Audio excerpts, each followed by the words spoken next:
A social media video showed the troops driving armored vehicles across a bridge linking the two countries, knocking over metal barricades in the process, and then jumping out of the vehicles and running to the Colombian side.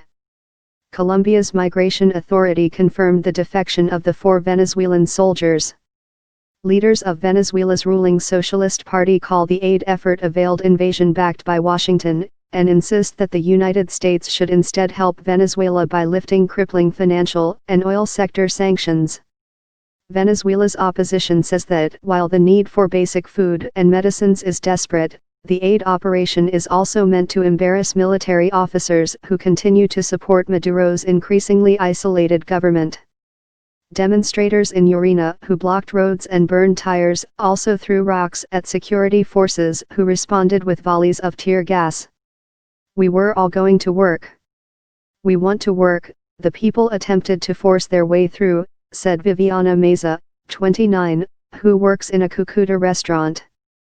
Guaido, recognized by most Western nations as Venezuela's legitimate head of state, defied court orders not to leave the country when he traveled on Friday to Cucuta, where aid from the U.S. and Colombian governments is stockpiled in warehouses.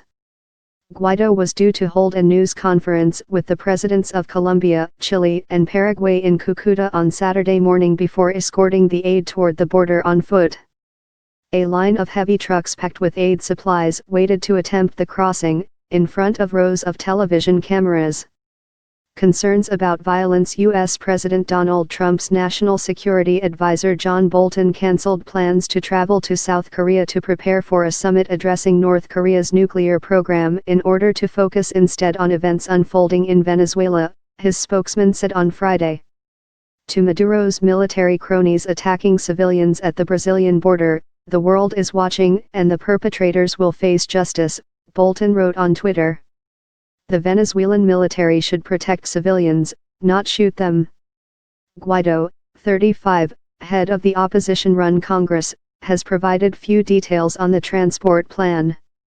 Trucks are expected to be driven by Venezuelan volunteers, and some opposition figures have suggested forming human chains. Maduro blames the country's dire situation on U.S. sanctions that have blocked the country from obtaining financing and have hobbled the OPEC nation's oil industry. Concerns about the potential for violence flared on Friday when the Venezuelan army opened fire in a village near the Brazilian border after indigenous leaders attempted to prevent them from advancing, killing a woman and her husband. The U.S. government condemned the killings. The U.S. envoy for Venezuela, Elliot Abrams, who traveled to Cucuta on Friday, called them a crime and a disgrace, while the U.S. State Department said egregious violation of human rights by Maduro and those who are following his orders will not go unpunished.